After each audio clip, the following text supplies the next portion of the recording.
ठीक है, तो उसे हम कहते हैं थिकोडॉन्ट, जो कि ह्यूमंस का फीचर है। दूसरा फीचर ह्यूमन के टीथ का होता है डाइफाइरोडॉन। डाइफाइरोडॉन का मतलब होता है कि दो बार आना। ठीक है, पहला सेट ऑफ टीथ को हम बोलते हैं मिल्क टीथ।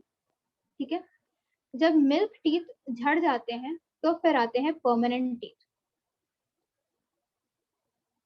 अब देखो, इस परमानेंट टीथ का मतलब क्या है? इस परमानेंट टीथ का मतलब ये नहीं है कि मान लो कि किसी तरीके से तुमने अपने ये दांत परमानेंट टीथ जो है वो उखाड़ दिए तो ये नहीं उखड़ेंगे, ऐसा नहीं है। परमानेंट टीथ का मतलब है कि अगर ये दांत गिर गए तब उसकी जगह पे कोई और दांत नहीं आएंगे। ठीक है, वो एक खाली स्पेस की तरह तुम्हारे मुंह में दिखेगा।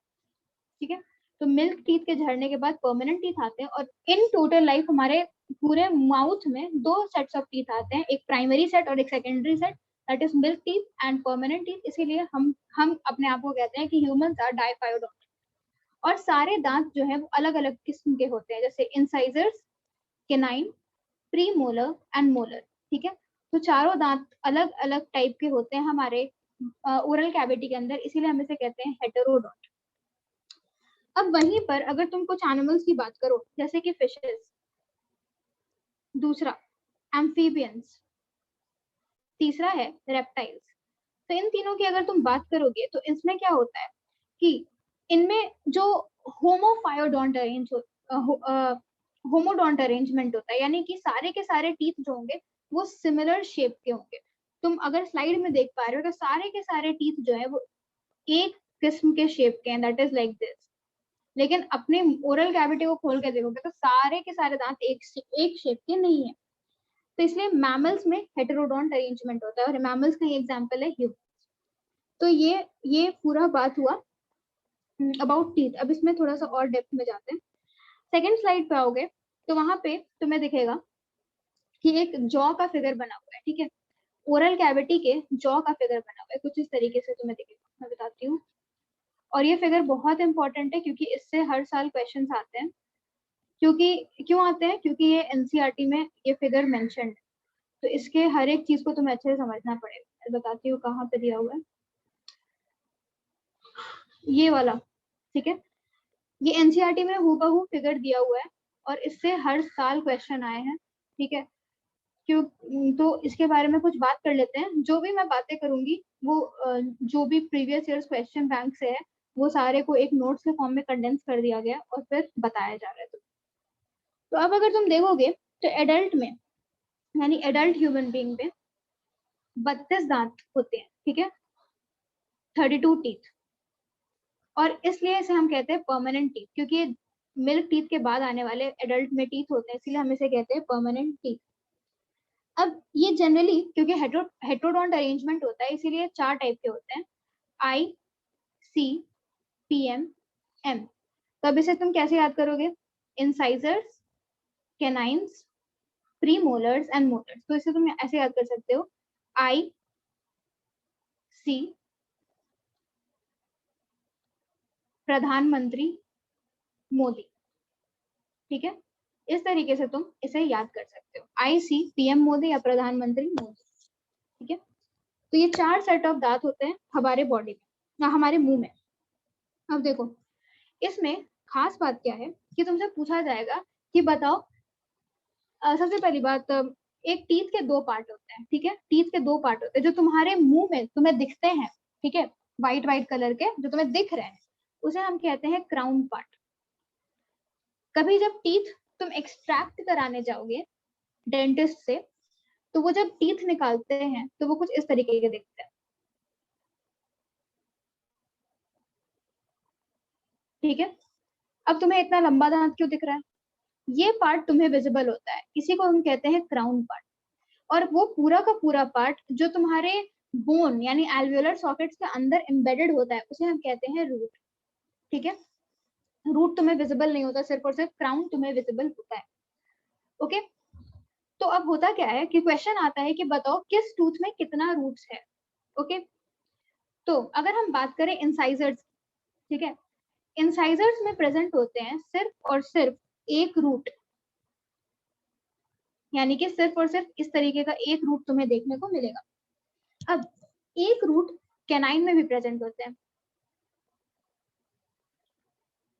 चाहे वो यानी अपर जॉ के कैनाइन हो चाहे लोअर जॉ के कैनाइन हो, एक ही रूट प्रेजेंट होता है। अब ट्विस्ट कहाँ आता है, प्री मोलर से ट्विस्ट आने लगता है। अगर हम बात करें प्री मोलर की, तो प्री मोलर जो कि अपर जॉ में पाए जाते हैं, ठीक है, अपर जॉ में पाए जाने वाले प्री मोलर्स में होते हैं 2 रूट, और वो प्री मोलर जो कि तुम्हारे लोअर जॉ में पाए जाते हैं उसमें होते हैं 1 रूट। ये बेसिक इंफॉर्मेशन है, ये तुम्हें पता रहना चाहिए, ठीक।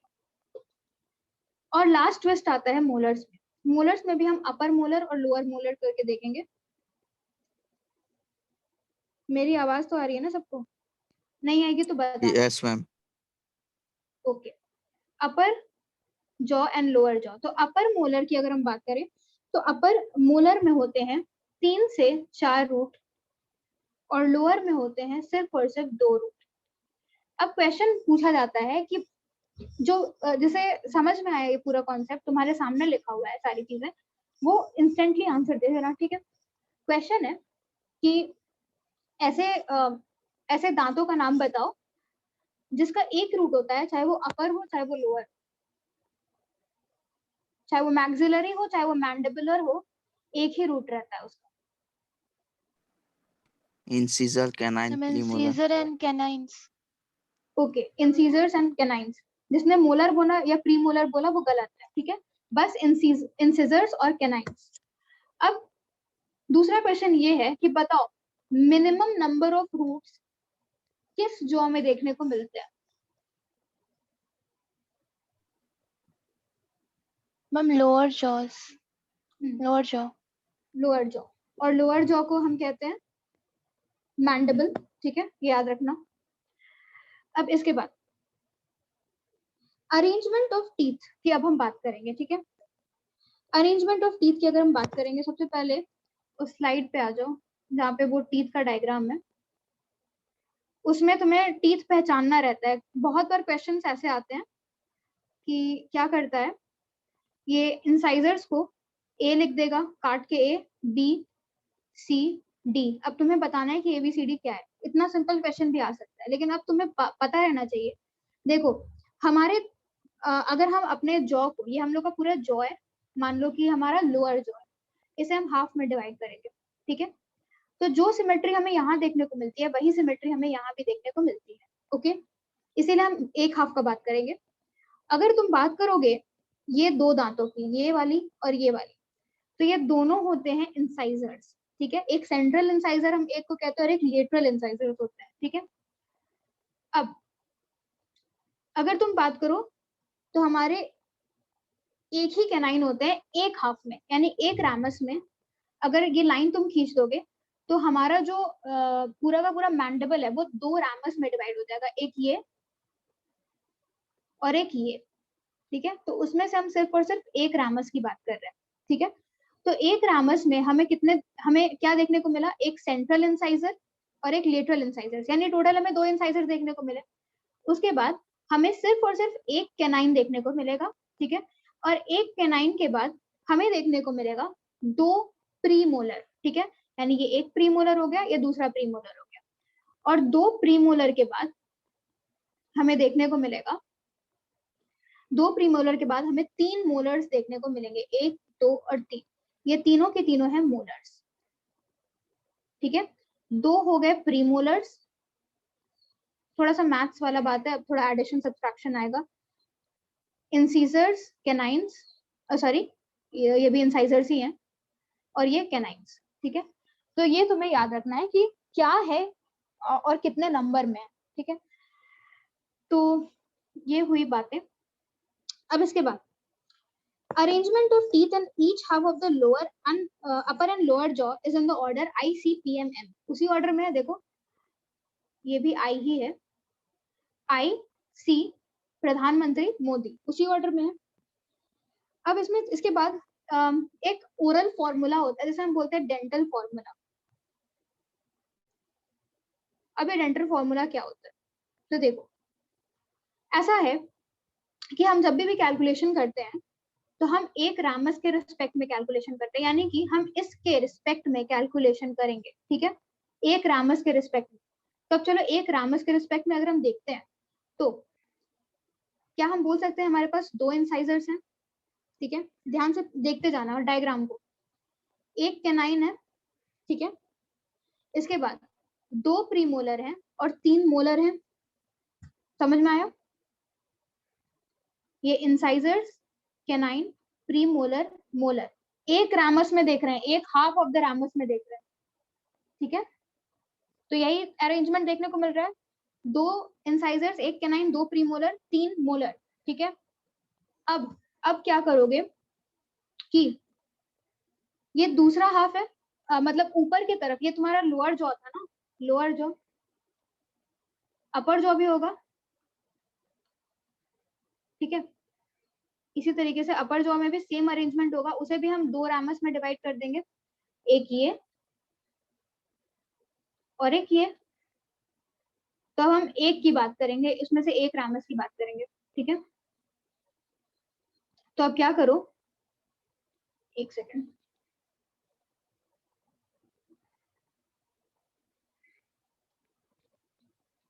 अब अपर जॉ की बात हो रही है इसलिए हम इसे ऊपर लिखेंगे, 2 1 2 3, ऊपर भी यही अरेंजमेंट रहेगा। ठीक है, अब ये रामस हो चुका है, ये रामस हो चुका है, बचा ये रामस और ये रामस। ठीक है, तो इंटू 2 कर दें, इंटू 2 कर देंगे तो समझ में आ रहा है सब चीजें? समझ में आई कि नहीं आई? Yes ma'am. Yes ma'am. आ गई है ना? चलो अच्छी है। अब देखो, ये हुआ पूरा का पूरा, अगर तुम इसे मल्टीप्लाई करोगे तो 16/16 आएगा, यानी कि कितना दांत हो गया हमारे? 32 दांत हो गए, हो गया ना? Yes ma'am. आराम से देख लो। ठीक है, तो ये थोड़ा सा मैथमेटिकल चीज हो जाता है और थोड़ा सा समझना भी पड़ता है। ठीक है, तो इसके बाद भी ये चीजें आएंगी, इसीलिए ध्यान से देखना। अब इसके बाद तुम जब नेक्स्ट स्लाइड पे जाओगे तो तुम्हें दिख रहा होगा कि कैनाइन लिखा हुआ होगा, है ना? कैनाइन, सॉरी, इंसाइजर्स लिखा हुआ होगा। सबसे पहले तो इंसाइजर्स स्टार्ट करें, इंसाइजर्स लिखा हुआ होगा। तो इंसाइजर्स के बारे में जितने भी ग्रीन से अंडरलाइन पॉइंट्स है तुम्हें वही देखना है। ये कैसा होता है? तो चिजल लाइक होता है, ये सब तुमने क्लास 4 5 में पढ़ा होगा। चिजल लाइक होता है, ठीक है, चिजल लाइक होता है, यानी कि उनमें पाया जाएगा, उन सारे ऑर्गेनिजम्स में जो जनरली ग्नो करते हैं अपने फूड को, ग्नोइंग। ठीक है, जैसे कि जितने भी रोडेंट्स होते हैं, चूहे, वो ग्नो करते हैं फूड को। ठीक है, काटते हैं, अजीब तरीके से काटते हैं, उसे ग्नोइंग बोलते हैं। ठीक है, तो ये चिजल लाइक, चिजल, अरे वो खुरपी टाइप काम करेगा। ठीक है, अब ये इसका ये कहाँ देखने को मिलता है? तो ये बहुत इंपॉर्टेंट है जो यहाँ पर लिखा हुआ है, टस्क्स ऑफ एलिफेंट।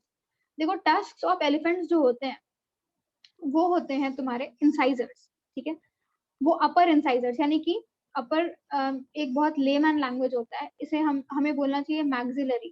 ठीक है, मैक्सिलरी इंसाइजर्स में हमें जनरली देखने को मिलता है। ओके, इसका कोई फंक्शन नहीं होता है, कोई फंक्शन नहीं होता है, यानी ये ग्नो में नहीं हेल्प करते हैं। बस तुम्हें ये याद रखना है कि जो अपर इंसाइजर्स होते हैं एलिफेंट्स के केस में, वो इनलार्ज हो जाते हैं in the form of tusks. ठीक है, इसका कोई फंक्शंस नहीं होता है, इसीलिए हम बोलते हैं, वो बहुत अच्छा कहावत भी है, हाथी के दांत खाने के कुछ और, दिखाने के कुछ और। तो ये बस दिखाने वाले दांत है, खाने वाले नहीं। ठीक है, तो सिंपल तुम्हें ये याद रखना है कि tusks are the modification of maxillary incisors या फिर अपर इंसाइजर्स। अब आ जाओ कैनाइन पे। कैनाइन तुम्हें पता है कि सारे उन ऑर्गेनिजम्स में होगा जो जनरली कार्निवोरस होंगे, क्योंकि ये किस चीज में हेल्प करता है? टियरिंग ऑफ फ्लैश में हेल्प करता है। टियरिंग हो या फिर शियरिंग हो, दो चीजें, tearing and shearing of flash में हेल्प करता है। तो ऑब्वियसली बात है, कहाँ पे प्रेजेंट रहेगा? लायन, टाइगर, ये सब में प्रेजेंट रहेगा। बात इसमें क्या है दरअसल, वॉलरस की, ये वॉलरस का फिगर दिया हुआ है और इसमें फिर से 2 लंबे लंबे दांत दिखाए हुए हैं। Again these are not incisors. Walrus एक कार्निवोर है, इसके केस में इसे हम टस्क ही कहते हैं, लेकिन ये जो टस्क होते हैं ये अपर कैनाइन होते हैं। ठीक है,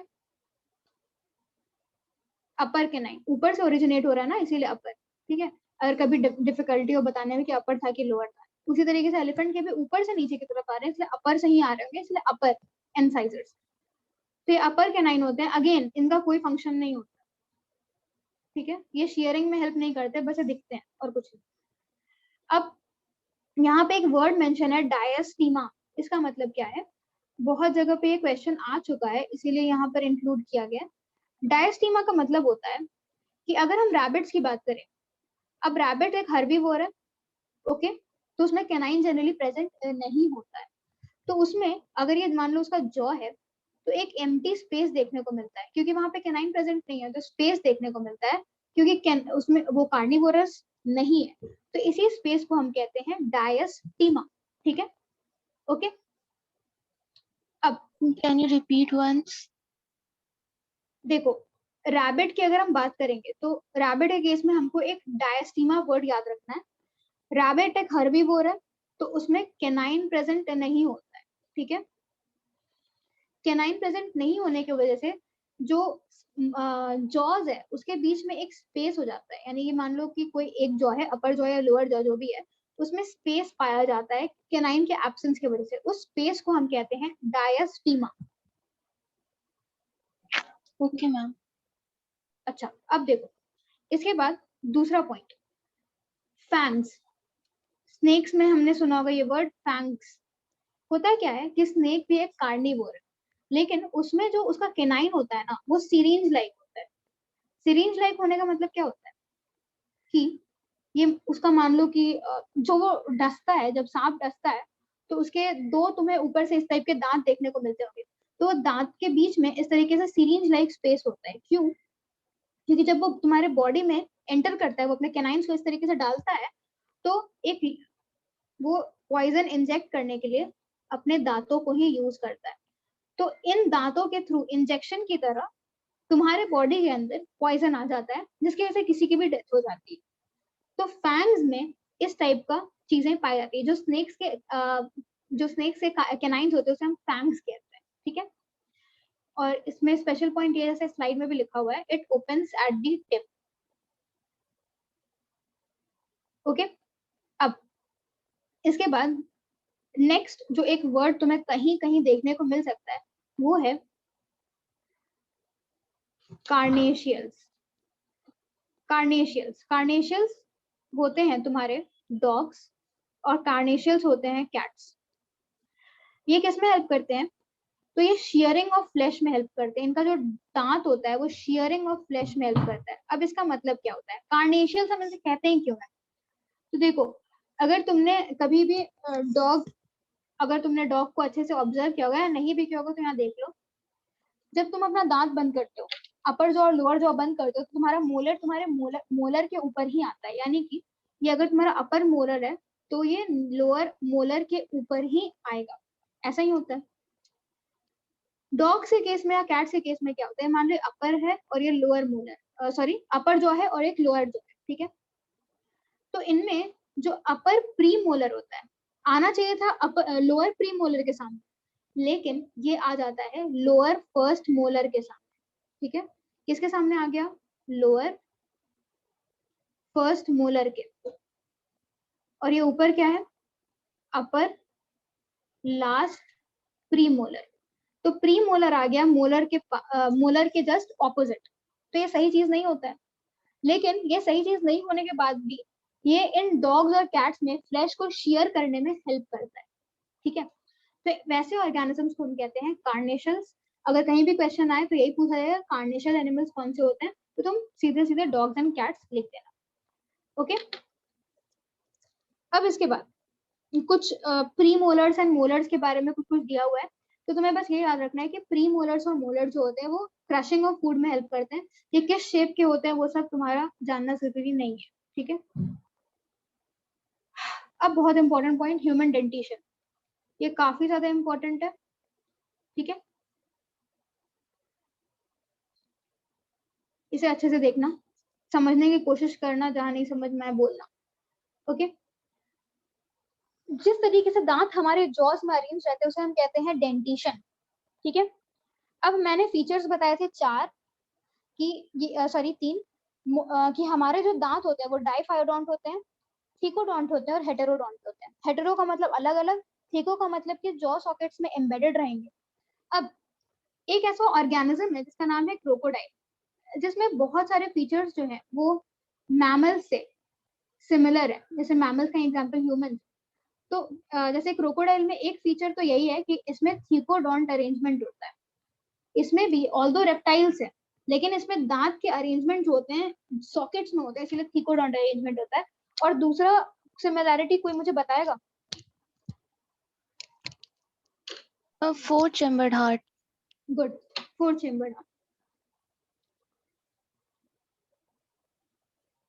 अब इसके बाद ये दो चीजें मैमेलिया की तरह होती हैं, लेकिन दो चीजें जो मैमेलिया की तरह नहीं होती, इसलिए हम इसे रेप्टाइल्स बोल सकते हैं।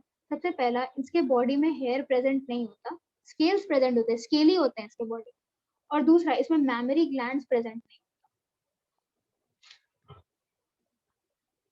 ठीक है, तो ये चीज स्लाइड में नहीं लिखी हुई है, ये तुम ऐड कर सकते हो।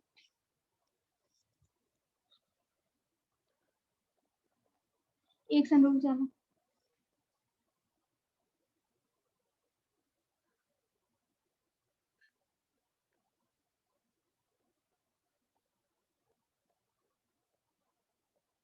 दो मिनट बस रुकना।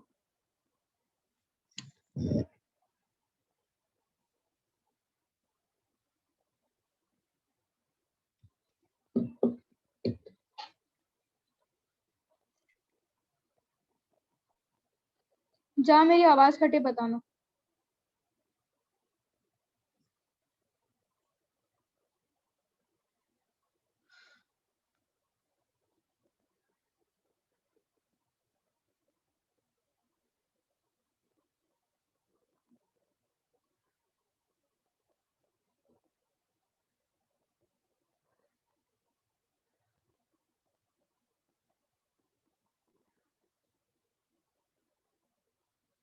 अब इसके बाद देखो क्या होता है।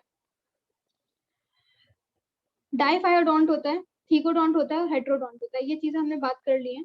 अब इसके बाद एक चीज जो तुम्हें पढ़ना है, दैट इज मोनोफायोडोंट। डाइफायोडोंट का मतलब तो ये होता है कि दांत जो है हमारे बॉडी में ट्वाइस यानी कि 2 बार अपीयर होते हैं। ठीक है, एक मिल्क टीथ और एक परमानेंट टीथ। लेकिन वैसे दांत जो सिर्फ एक बार अपीयर होते हैं हमारे लाइफ में, उसे हम कहते हैं,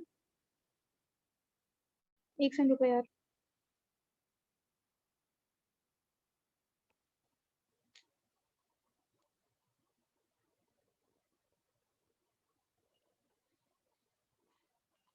देखो, मोनोफायोडोंट होते हैं और डाइफायोडोंट होते हैं। ओके, अब अरे 2 मिनट रुको यार।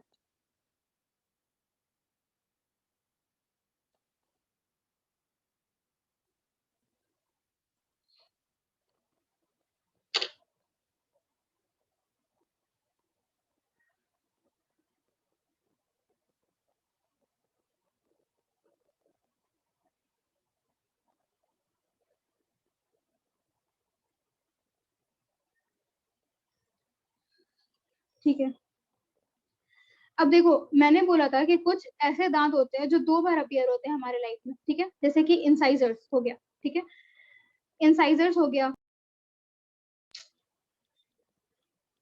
मेरी आवाज आ रही है? Yes, ma'am. ओके, तो अब देखो होता क्या है कि यार किसी का कॉल आ जाता है ना, तो पूरा फ्लो टूट जाता है। स्टार्टिंग से बताते हैं। डाइफायो एंड मोनोफायो हमारे पूरे चाइल्डहुड से लेकर एडल्टहुड तक मिल्क टीथ पहले आता है, और which is replace by permanent teeth. ये तुम्हें पता है ना? तो तुम सोचो कि सबसे पहले तुम्हारे बॉडी में कुछ दांत 2 बार आते हैं, एक मिल्क और एक परमानेंट। और कुछ दांत वैसे होते हैं जो तुम्हारे चाइल्डहुड में प्रेजेंट नहीं होते, वो सीधे सीधे एडल्टहुड में ही आते हैं। समझ में आ गया? तो वैसे दांतों Yes, को हम ma'am. कहते हैं, वैसे दांत जो होते हैं वो सिर्फ और सिर्फ एक बार हमारे बॉडी में हमारे लाइफ में आते हैं, इसीलिए उसे हम कहते हैं मोनोफायोडोंट। और वैसे कौन कौन से होते हैं? तो वो होते हैं प्री मोलर्स और लास्ट मोलर्स। लास्ट मोलर्स को हम कहते हैं अकल के दांत, यानी कि विस्डम टीथ। ठीक है, वहीं पे डाइफायोडोंट ये ऐसे होते हैं जो एक बार आएंगे मिल्क टीथ के फॉर्म में, झड़ जाएंगे और फिर परमानेंट टीथ के फॉर्म में आते हैं। तो वो होते हैं इंसाइजर्स, कैनाइन्स, फिर यहाँ पे क्योंकि लास्ट मोलर आ गया और प्री मोलर यहाँ आ गया, तो बचा क्या, फर्स्ट एंड सेकेंड मोलर्स। समझ में आ गया? अब इसके Yes, बाद देखो ma'am. क्या होता है। अब थोड़ी सी समझने की चीजें हैं जो तुम्हें समझना है। अब इतनी बातें समझ में आ गई तो एक हम टेबल बनाते हैं, डाइफायोडोंट और यहाँ पर है मोनोफायोडोंट। डाइफायोडोंट जो होगा वो 2 बार आएगा, यानी फर्स्ट सेट और सेकंड सेट हम बोल सकते हैं। मोनोफायोडोंट क्योंकि एक बार आएगा इसीलिए हम इसमें कोई सेट का जिक्र नहीं करते। अब ये पहला सेट को हम बोलते हैं मिल्क टीथ और सेकंड सेट को बोलते हैं परमानेंट टीथ। तो मिल्क टीथ में आते हैं इंसाइजर्स, कैनाइन्स, प्री मोलर्स और लास्ट में आते हैं मोलर्स। ठीक है, आई सी प्रधानमंत्री मोदी। वैसे ही सेकंड सेट में भी लिख दो अभी तो, incisors, canine, pre molar and molar. ठीक है, वैसे ही इसमें भी लिख दो। अब इसमें क्या आते हैं क्या नहीं आते हैं वो मैं अब बताऊंगी। अब देखो होता क्या, जब मिल्क टीथ के फॉर्म में जो फर्स्ट जो इंसाइजर्स होते हैं वो टोटल आते हैं 8, यानी अपर जॉ लोअर जॉ दोनों को मिला लिया गया है इस बार। Upper jaw and lower jaw दोनों को मिला लिया गया है, इसमें कोई डिविजन अभी नहीं की गई। ओके, पूरी दांत का पूरा हम मिला के बात कर रहे हैं। तो 8 आए, कैनाइन्स आएंगे 4, प्री मोलर्स नहीं आते। ठीक है, प्री मोलर्स नहीं आते इसलिए हम यहाँ पे क्रॉस लगाएंगे, और मोलर्स आते हैं 8। ये मिल्क टीथ की बात है। जब ये झड़ जाते हैं तो फिर परमानेंट टीथ आते हैं, ये भी आते हैं 8, कैनाइन भी तो 4 ही आएंगे। डिफरेंस कहाँ आता है कि प्री मोलर जो थे वो अभी भी नहीं आते हैं क्योंकि वो मोनोफायोडोंट रहेंगे ना। समझ में आ रहा है मैं जो बोल रही हूँ? Yes, ma'am. ठीक है, प्री मोलर जो होंगे वो मोनोफायोडोंट के टीथ होंगे, इसलिए मैं यहाँ पर लिख नहीं रही हूँ, ऑल्दो आ जाते हैं लेकिन यहाँ मैं लिख नहीं रही हूँ। और मोलर जो होंगे वो 8 होंगे, यानी कि जो झड़ गए वो वापस से आ गए।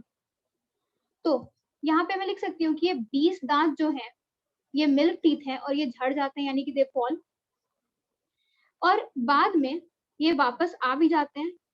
ठीक है, यानी 20 दांत वापस आ भी गए। अब वैसे दांत जो कि मोनोफायो होते हैं, ये नहीं, प्री मोलर होते हैं 8 और ये होते हैं 4।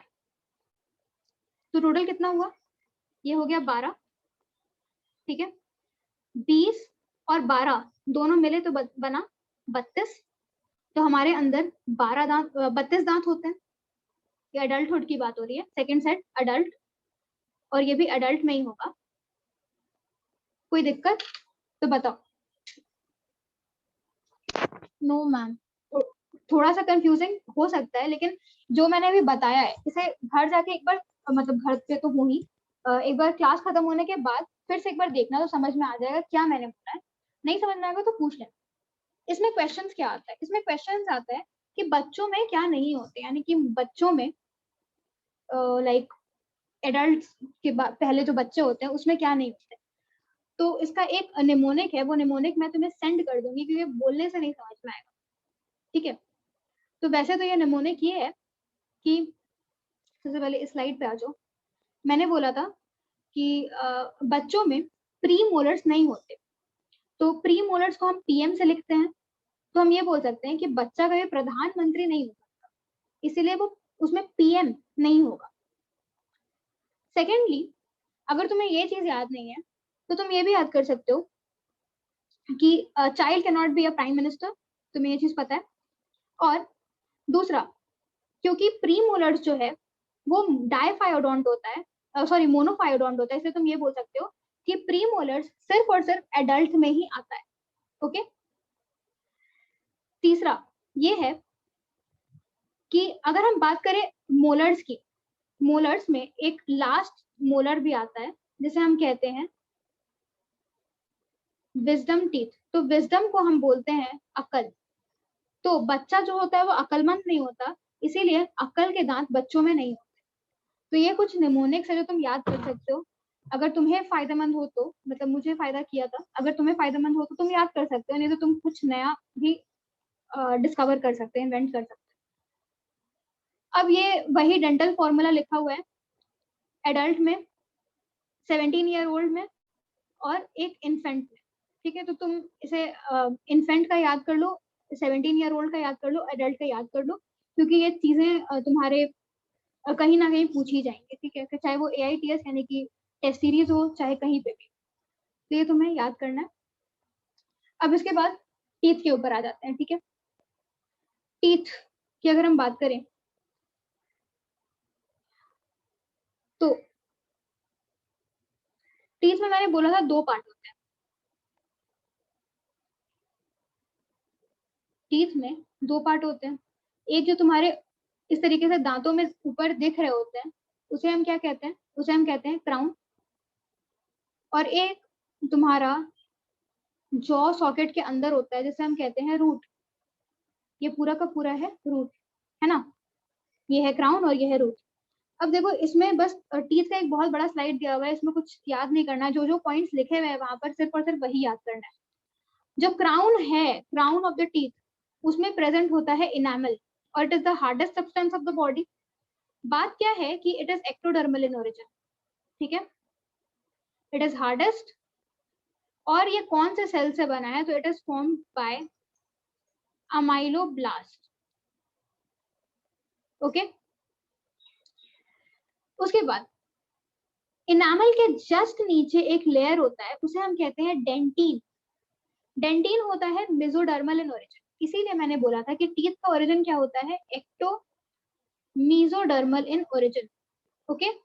अब समझ में आया, क्योंकि आधा है एक्टो, डेंटिन है मेसोडर्मल, और जो बल्क ऑफ द टीथ है वो कौन बना रहा है, वो बना रहा है डेंटिन। अगर तुम पूरा का पूरा ये येलो एरिया ट्रेस करो तो ये पूरा पूरा डेंटिन ही है।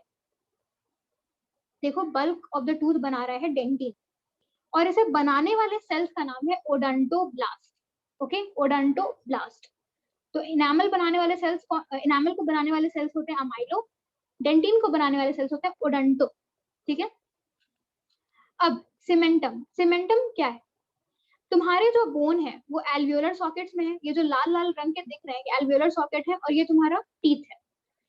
अब इन दोनों को जोड़ने का काम भी कोई करता होगा, यानी कि मान लो इस तरीके से कोई जोड़ने का काम करता है, तो जोड़ने वाले को हम कहते हैं सीमेंटम, यानी कि वो स्ट्रक्चर जो कि टीथ को एल्वियोलर बोन से जोड़े उसे हम कहते हैं सीमेंटम, ठीक है।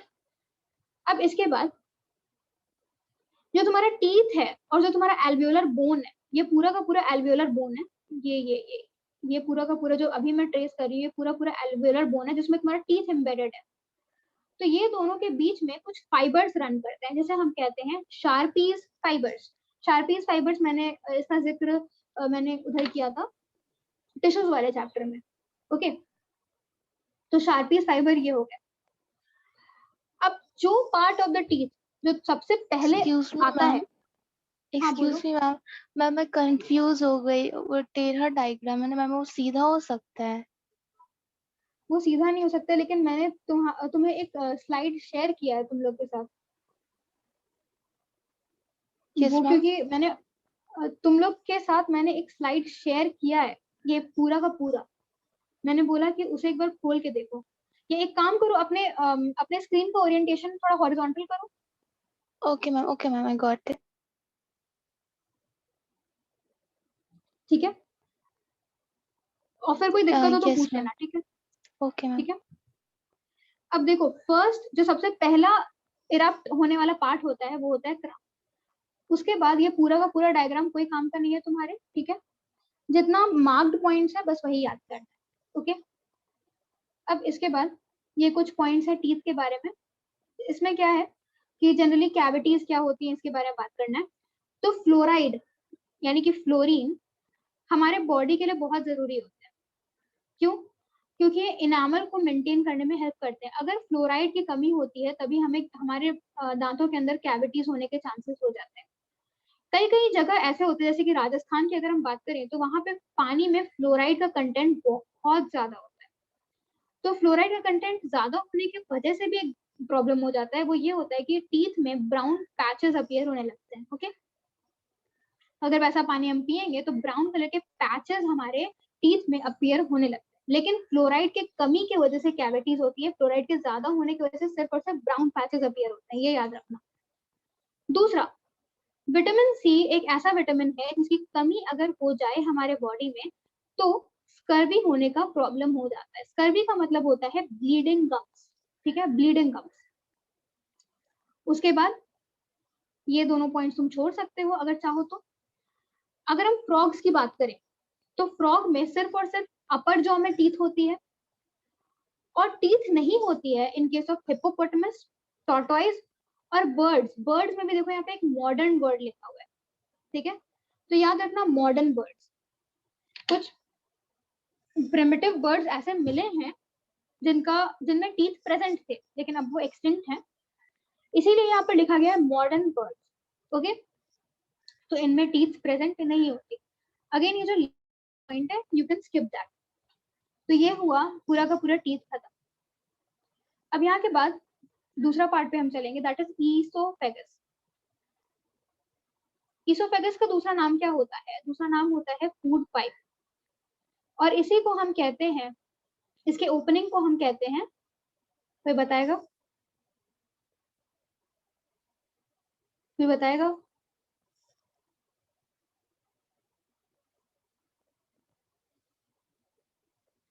देखो इसके ओपनिंग को हम कहते हैं ग्लॉटिस। क्या कहते हैं? ग्लॉटिस कहते हैं क्या? गलेट कहते हैं, ग्लॉटिस नहीं कहते, ठीक है। इस ईसोफेगस के पीछे एक स्ट्रक्चर रन कर रहा होता है जिसे हम कहते हैं विंड पाइप यानी कि लैरिंक्स। उसके ओपनिंग को हम ग्लॉटिस कहते हैं। ओके, अब इसके बाद देखो, अगर तुम ईसोफेगस के डायग्राम को देखोगे, अगेन जिसको नहीं दिख रहा है वो अपना फोन जो है थोड़ा हॉरिजॉन्टल कर लो तो तुम्हें दिखने लगेगा क्या यहाँ पे दिया।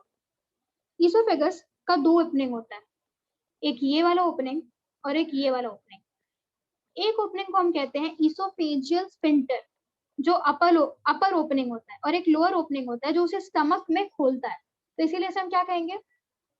स्टमक में खोल रहा है इसीलिए गैस्ट्रो यानी कि पेट, ईसोफेजियल स्फिंक्टर। ईसोफेगस को पेट से कनेक्ट कर रहा है गैस्ट्रो ईसोफेजियल स्फिंक्टर, माउथ को ईसोफेगस से कनेक्ट कर रहा है ईसोफेजियल स्फिंक्टर। ये अपर है, ये लोअर है।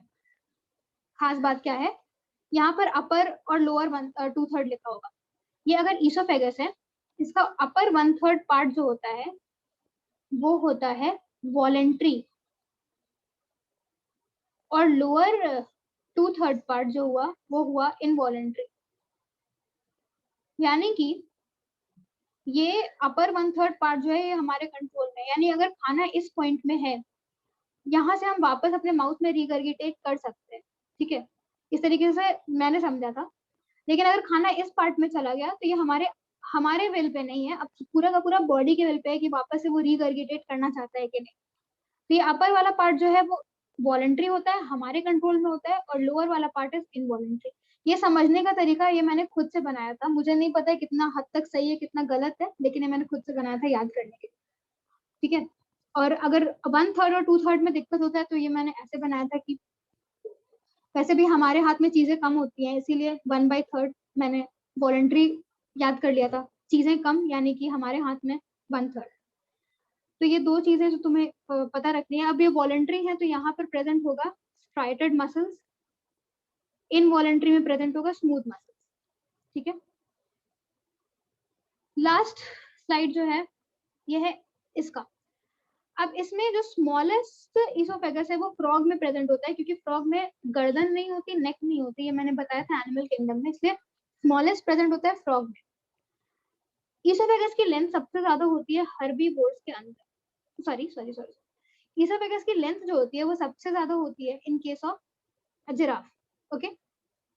और सेकेंडली इसोफेगस ही एक ऐसा पार्ट है एलिमेंट्री कैनाल का जिसमें कोई ग्लैंड्स प्रेजेंट नहीं होते, ठीक है। ये कुछ इंपॉर्टेंट पॉइंट्स था इसोफेगस के बारे में। अब जो नेक्स्ट हमें बात करनी है, अभी टाइम बचा हुआ है, जो नेक्स्ट हमें बात करनी है दैट इज अबाउट, एक सेकेंड, अभी तक किसी को कोई डाउट है तो पूछ लो, तब तक मैं नया पीडीएफ खोलने की कोशिश कर रही हूँ।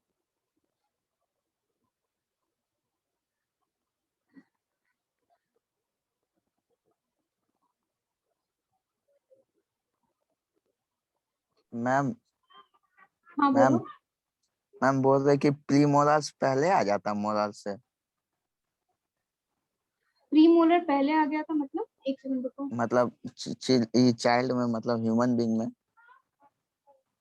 पहले आता है। देखो, पहले और बाद का मतलब नहीं है, मतलब तुम्हें बस ये याद रखना है कि टाइम पीरियड से कोई मतलब यहाँ पर नहीं हो रहा है कि 6 महीने में कौन आएगा, 7 महीने में कौन आएगा, वो बात नहीं चल रही है। बात ये मैम चल रही वो है नहीं कि बोल रहे चाइल्ड। मैम। हाँ हाँ हाँ मैम, बोलो। चाइल्ड में मैम मोलर पहले आ जा रहा है। हाँ मोलर पहले आ जा रहा है, मतलब मोलर रह रहा है, पहले आ जाता है, प्री मोलर नहीं रहता, फिर ये झड़ के फिर आता है। समझ रहे हो? ये जो 8 दांत है जो मोलर है, मिल्क हम्म टीथ थे, झड़ गए, ठीक है, फिर से आ हम्म। गए, ठीक है। लेकिन मैम मैम इस जब ये मतलब ये जब रहता है मैम, तब तो प्री मोलर पहले ना रहता है सीक्वेंस में, जॉ मुझे में जब समझ में रहता है नहीं आ मैम। रहा। हाँ मैम पहले जैसे रहता है, हाँ पहले मैम वो, रहता है। हाँ तो तो वो तुम्हें कैसे ये मतलब। डिफिकल्टी लग रहा है कि वो स्पेस, वो कैसे, वो हाँ। स्पेस में। अच्छा यस मैम, वैसे यस तुम बात मैम, कर रहे हो। Yes ma'am. वो तो तब तुम फिर तुम उतना मत डेप्थ में जाओ, तो फिर तुम्हें ये वाला स्लाइड, ये वाला पॉइंट तब तुम्हें समझना पड़ेगा। देखो, in humans premolar teeth appear in the alveoli of molar teeth. यानी कि जो प्रीमोलर के दांत होते हैं वो मोलर के जगह पर आते हैं। ये पॉइंट थोड़ा कंफ्यूजिंग था, इसलिए मैंने ये चीज स्किप कर दिया। तुम्हें समझ में आया? Yes ma'am. नहीं समझ में आया तो बोलो, फिर से मैं समझा दूंगी। मैम मतलब एक कि बार मैम ध्यान। मोलर, प्री मोलर तो की फिर जगह पे से मोलर्स समझा हो जाते हैं। दीजिए ना। देखो, ऑल ये पॉइंट इंपॉर्टेंट नहीं है, मैं फिर से बोल रही हूँ, ठीक है। ये पढ़ना भूल जाना, ठीक है। जो इंपॉर्टेंट है उस स्लाइड से मैंने बता दी। ह्यूमंस में क्या होता है, जो प्री मोलर जो टीथ होती है वो मोलर के जगह पर आती है। Pre molar appear in the alveoli of molar teeth. Alveoli मतलब कि देखो, ये मान लो तुम्हारा जॉ है, ठीक है।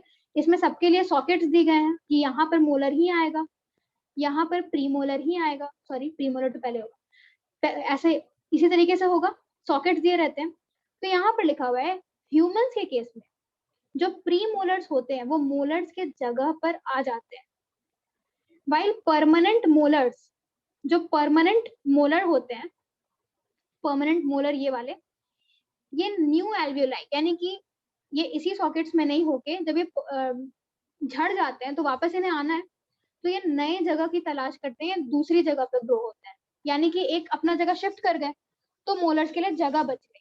समझ रहे हो? Yes ma'am. अगेन मैं बोल रही हूँ, अगर तुम ये नहीं समझ पा रहे हो कि कोई काम का नहीं है, ठीक है, ये टाइम वेस्ट है, इसीलिए मैंने इधर क्रॉस लगा दिया था। तुम्हें सिर्फ और सिर्फ ये याद रखना है कि क्या दांत पहले मतलब मिल्क में प्रेजेंट रहता है और परमानेंट में नहीं प्रेजेंट रहता है, बस वही याद रखना है। और कौन से मोनोफायो है और कौन से डाइफायो है, सिर्फ और सिर्फ ये याद रखना है इस स्लाइड से। Okay okay ma'am. Deepak, is that okay? Yes ma'am. Still अगर तुम्हें कोई कंफ्यूजन हो तो तुम हमको कॉल कर सकते हो, पूछ सकते हो कभी भी, ठीक है।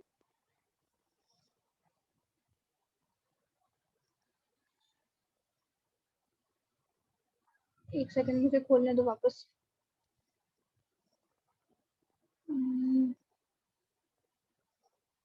कहाँ गया, कहाँ गया, या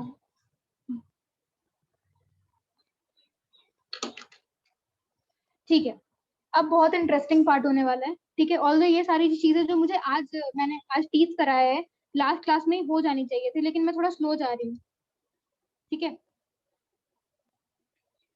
तो अगर किसी को कोई दिक्कत हो तो पूछ लेना, क्योंकि तुम लोग के लिए स्लो जा रही हूँ। अब स्टमक, स्टमक की अगर हम बात करते हैं, स्टमक की अगर हम बात करते हैं, स्टमक जो है ये एक जे शेप्ड स्ट्रक्चर होता है, जे शेप्ड ऑर्गन होता है, ठीक है। देखो दिख रहा है जे शेप का, दिख रहा है। अब इसके बाद ये पूरा का पूरा जे शेप स्ट्रक्चर है। अब इसके बाद क्या है कि इसके दो ऑरिफिस होते हैं, इसके दो ऑरिफिस होते हैं, एक ये वाला और एक ये वाला, ठीक है, दो ऑरिफिस हो गए। अब होता क्या है इसमें कि एक ऑरिफिस अभी हमने डिस्कस किया था, वो जो ईसोफेगस के स्टमक से जोड़ रहा, उसे हम कहते थे, कोई बताओ, नाम में ही सब कुछ छिपा है। ईसोफेगस को जोड़ा है स्टमक से, यानी कि गैस्ट्रो ईसोफेजियल स्फिंक्टर,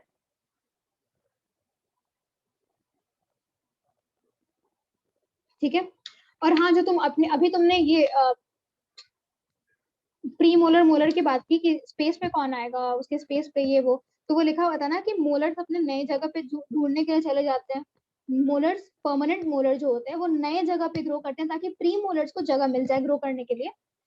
एक पॉइंट इसमें एक और ऐड करना, तुम अब सोचोगे कि प्री मोलर्स और पीछे कितने मोलर्स और कहाँ जगह ढूंढने जाएंगे, तो जो बच्चा लोग का जो स्कल होता है और जो एडल्ट का स्कल होता है, उसके स्कल के में बहुत डिफरेंस होता है, उसके जॉ के साइज में भी बहुत डिफरेंस होता है, ठीक है। जब हम बच्चे से एडल्टहुड की तरफ जाते हैं तो हमारा जॉ का साइज बढ़ता है, और इसी वजह से बढ़ता है क्योंकि ये सारे नए दांतों को उसे एडजस्ट करना है, ठीक है, समझ में आ रहा है। तो इसीलिए मोलर ये थोड़ा पीछे की तरफ चला जाता है, जगह मिल गया ना प्री मोलर्स के लिए, समझ यस रहे हो, समझ गए। अब गैस्ट्रो ईसोफेजियल स्फिंक्टर यहाँ पर हो गया, जो कि स्टमक को ईसोफेगस से जोड़ रहा था। अब इसके बाद देखो क्या होता है, अगर तुम ये पहला स्फिंक्टर जो ऊपर की तरफ देख चुके हो, तो नीचे में अब स्टमक को जोड़ना है स्मॉल इंटेस्टाइन से, और स्मॉल इंटेस्टाइन का पहला पार्ट को हम कहते हैं डिओडेनम, जिससे स्टमक जुड़ा रहता है। तो इस स्फिंक्टर को हम कहते हैं पाइलोरिक स्फिंक्टर, ठीक है, ओके। अब देखो, अब दो ऑरिफिस भी प्रेजेंट होते हैं, ऑरिफिस का मतलब छेद, ठीक है। तो ये एक रेड कलर में तुम्हें दिख रहा है, ये एक ऑरिफिस है जिसे हम बोलते हैं कार्डियक ऑरिफिस, क्योंकि ये जनरली हार्ट के रीजन के पास प्रेजेंट रहता है, जहाँ पे तुम्हारा दिल है वहां पे प्रेजेंट रहता है, इसलिए कार्डियक ऑरिफिस। और दूसरा नीचे में एक ऑरिफिस प्रेजेंट होता है जिसे हम बोलते हैं पाइलोरिक ऑरिफिस। छेद होगा तभी तो स्टमक स्मॉल इंटेस्टाइन से जुड़ पाएगा, और छेद होगा तभी तो ईसोफेगस जो है वो स्टमक से जुड़ पाएगा ऊपर से। आई होप बातें क्लियर होंगी, ठीक है। पास आउट्स को थोड़ा समझ में आ रहा होगा, अगर 11th को कोई दिक्कत है तो वो पूछ सकते हैं, इनफैक्ट पास आउट्स को भी अगर कोई दिक्कत है तो वो भी पूछ सकते हैं, ठीक है। क्योंकि मुझे नहीं पता, मेरे लिए चीजें थोड़ी ज्यादा आसान है, तो हो सकता है तुम्हारे लिए चीजें थोड़ी ज्यादा मुश्किल हो, तो मुझे वैसे समझाना पड़ जाएगा, इसलिए तुम पूछना अगर नहीं समझ में आए तो। अब इसके बाद अगर स्टमक की बात करें तो स्टमक का मैं डायग्राम बना लेती हूँ,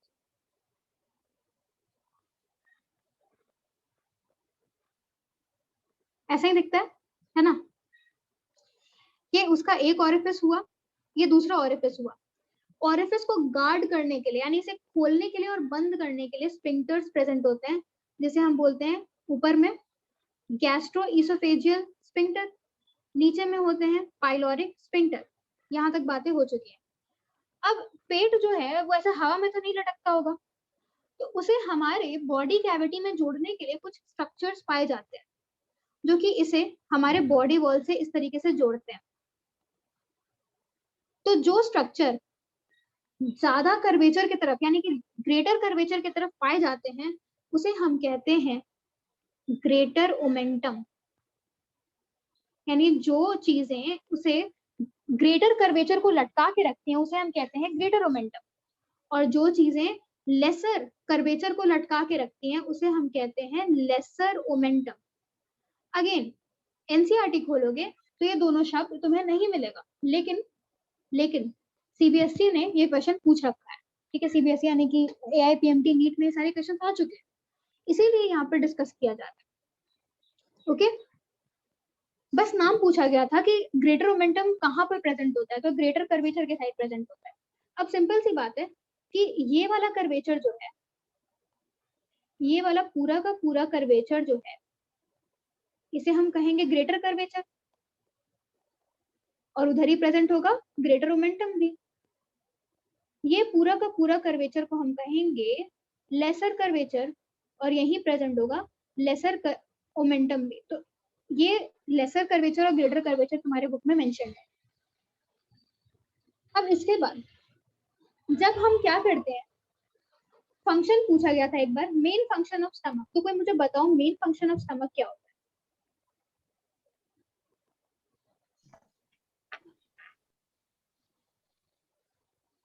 मेन फंक्शन ऑफ स्टमक क्या होता है? मैम फूड को मैम ये एसिडिक मीडियम में लाना।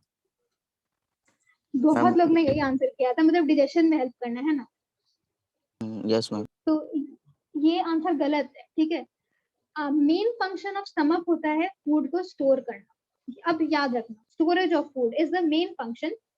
हाँ, जो तुमने बोला वो एक फंक्शन है स्टमक का, लेकिन मेन फंक्शन होगा स्टोरेज ऑफ फूड। 4 से 5 घंटा ये तुम्हारे फूड को स्टोर करके रखता है, ठीक है। तो मेन फंक्शन है स्टोरेज ऑफ फूड, थोड़ा अटपटा है लेकिन यही है, ठीक है। अब इसके बाद स्टमक को हम 3 पार्ट में डिवाइड करते हैं, ठीक है। तो अगेन स्टमक का एक और डायग्राम बना देते हैं।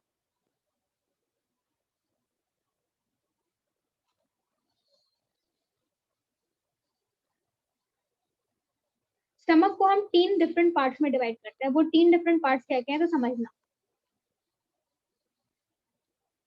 सबसे पहला पार्ट जो दिल के पास है उसे हम कहेंगे कार्डियक रीजन, ठीक है। जो दिल से थोड़ा सा दूर है ये पूरा का पूरा पार्ट, ठीक है। एक सेकंड गलती हो गया, बीच में एक पार्ट का मेंशन भूल गई मैं। जो दिल के पास है वो है कार्डियक रीजन। दिल से थोड़ा सा नीचे उतरोगे तो यहाँ पर एक रीजन प्रेजेंट होता है, इसे हम बोलते हैं फंडस रीजन। और उसके नीचे पूरा का पूरा जो ये पूरा का पूरा एरिया दिख रहा है इसे हम कहते हैं बॉडी। बॉडी को ही कहते हैं कॉर्पस, ठीक है।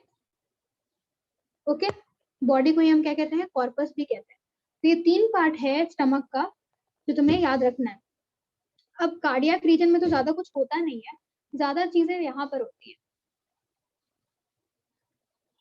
ये देखो, फंडस रीजन जो होता है इसमें बस और बस एयर भरा रहता है, एयर से फिल्ड रहता है। वहीं पे अगर तुम बात करो बॉडी की, तो बॉडी जो होता है उसका मेन फंक्शन होता है, क्योंकि यहीं पे जितने भी एंजाइम्स हैं और जितने भी चीजें हैं वो यहीं पे पाई जाती है, ठीक है। यहीं पे आके वो सारी चीजें खुलती हैं।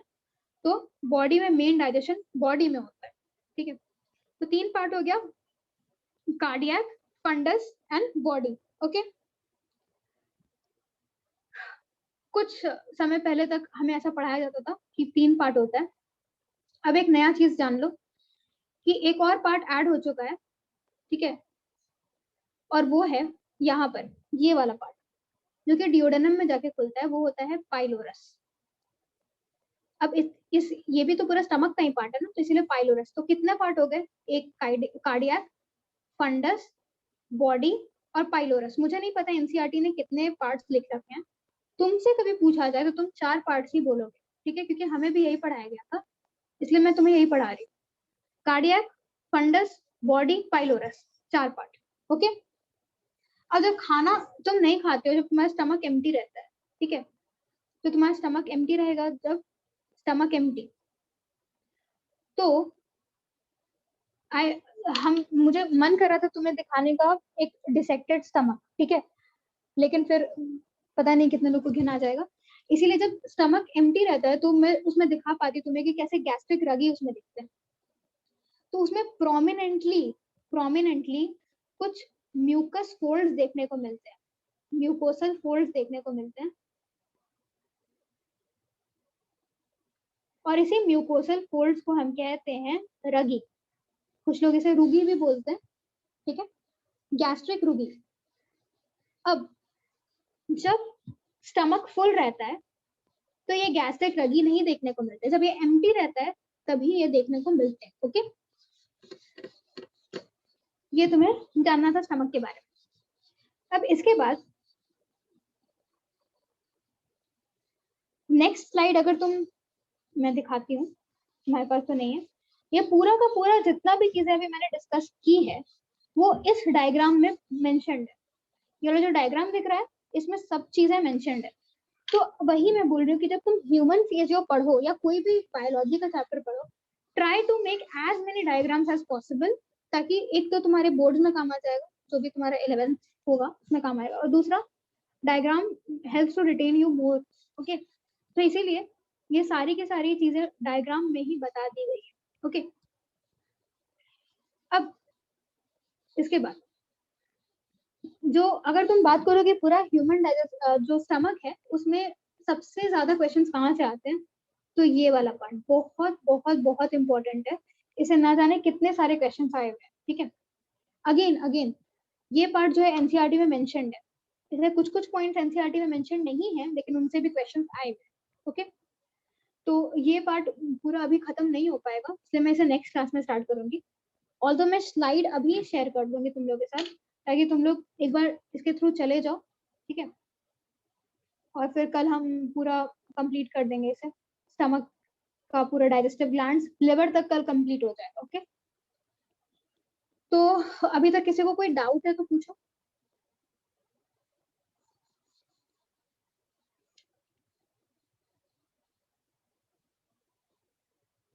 और हाँ, अभी बिगनर बॉक्स 1 का पूरा क्वेश्चन अब तुम लोग से सॉल्व हो जाएगा, टीथ पढ़ा दिया गया है। मैम स्टमक एम्प्टी रहता है तो म्यूकोसल फोल्ड्स मतलब फोल्डिंग आ जाता है स्टमक में, वो क्लियर नहीं हुआ था। स्टमक जब एम्प्टी रहता है म्यूकोसल फोल्ड उसमें रहता ही रहता है। ठीक है, लेकिन वो म्यूकोसल फोल्ड्स विजिबल तब होता है जब स्टमक एम्प्टी रहता है। ठीक है, जब उसमें कुछ नहीं रहता है, वो एक डिस्टेंड जैसा थैला कैसा होता है, अगर उसमें खाना डाल दोगे तो वो पूरी तरीके से फूल जाता है, तो उसमें तुम पता नहीं कर पाओगे कि फोल्ड्स कहाँ पर है, क्योंकि वो फोल्ड्स तो स्ट्रेट हो चुके हैं। ठीक है, उसमें कुछ डाल दो तो फोल्ड्स तो स्ट्रेट हो जाते हैं। वहीं पर अगर तुम स्टमक को एम्प्टी कर दो, उसमें से खाना निकाल दो, तो वो फोल्ड वापस से इस तरीके से प्रोमिनेंट हो जाते हैं, इस तरीके से। समझ रहे? Yes ma'am. तो यही थी गैस्ट्रिक रगी। और किसी को कोई डाउट पूछो।